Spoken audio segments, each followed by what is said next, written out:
नमस्कार सगळ्यांना, शुभ सकाळ.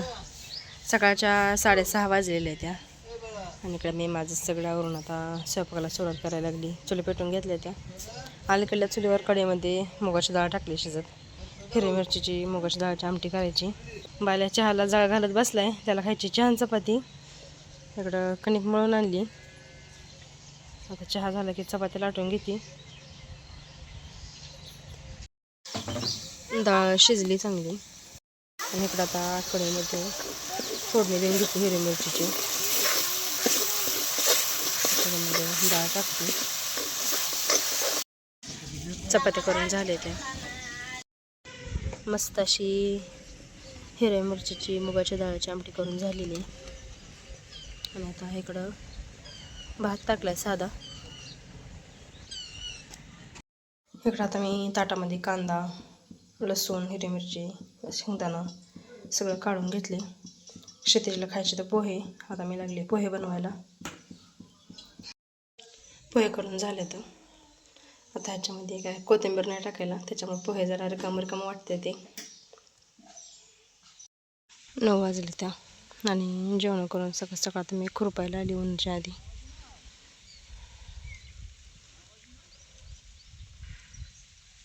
अशी आपली भुईमुगाला फुलं लागली ती चांगली.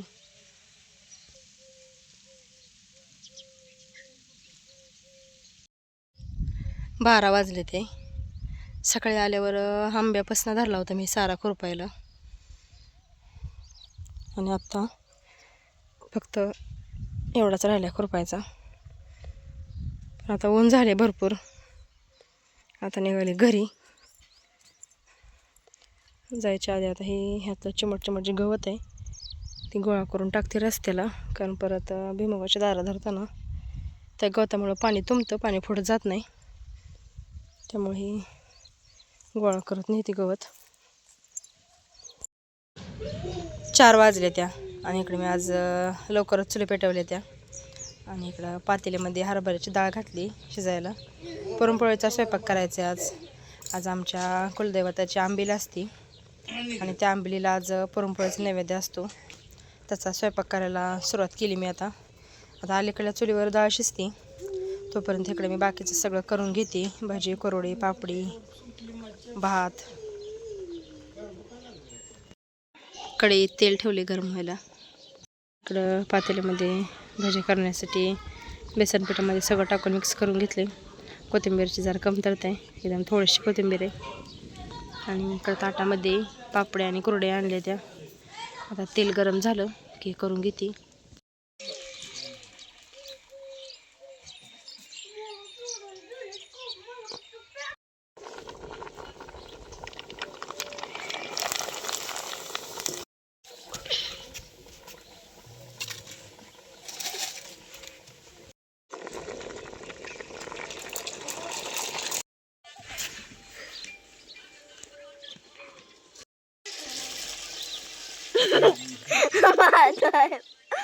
दादा मी नाही केलं.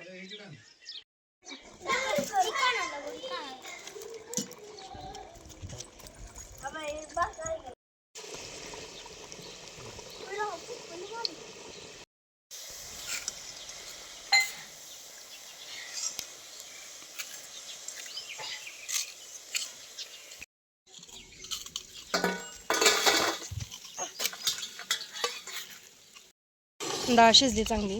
तर आता येळून घेतलं. डाळीला चटका देऊन घ्यायचा. गूळ टाकले आणि इकडं आपलं एकदम घट्टसर असं येळवणी निघले. ह्याची मी आमटी करून घेते.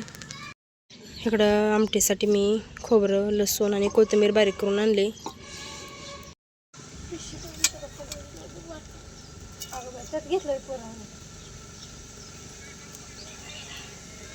जिरे टाकून घेतली.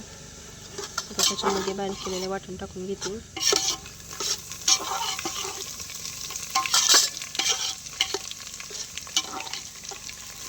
दुसरं पातेल असेल जुनं टाकलं थोडंसं परतून देते ह्याला. आता काळं तिखट टाकून घेते. व्यवस्थित हलवून घेते.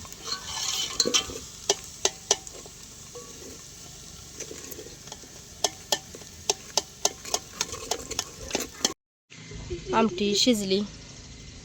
इकडे आमटीला एकदम मस्त अशी तर्री आली.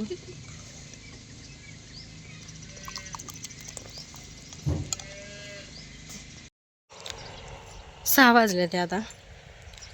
स्वयंपाक होत झालाय. आता फक्त पोळ्या राहिले त्या करायच्या.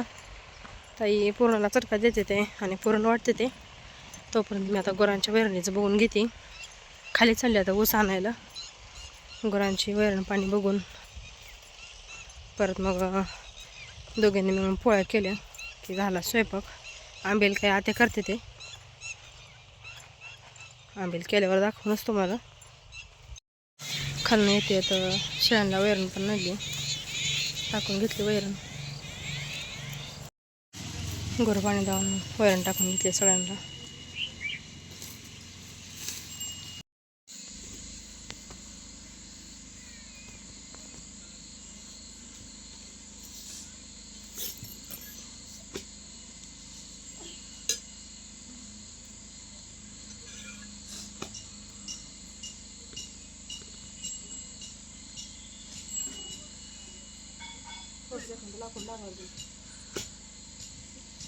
इथं बसून का लागतं ते? इथं बसते भाजायला.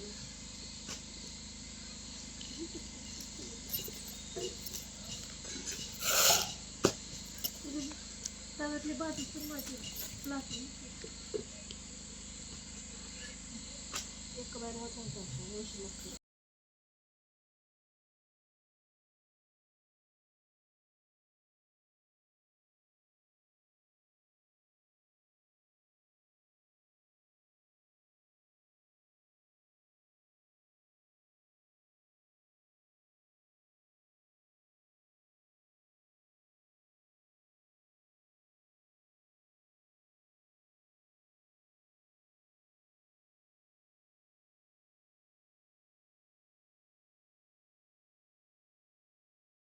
इथं कळशीमध्ये आंबील करून घेतलेली आणि नैवेद्य भरलाय. करायची आंबील आता.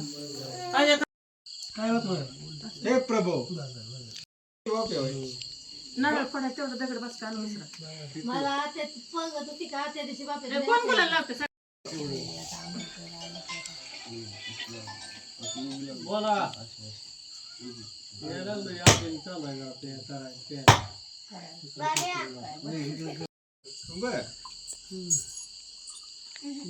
नाना घेतानाच होता नको म्हणाय नसतं. एक गोष्ट असतो खाली करा सांग. लिंगाच फुलवऱ्याच लिंगाच त्याजाच दिकमळाच मंकळाच साहेबलिंगाच देवाच वरल्या धन्याच मंकळाच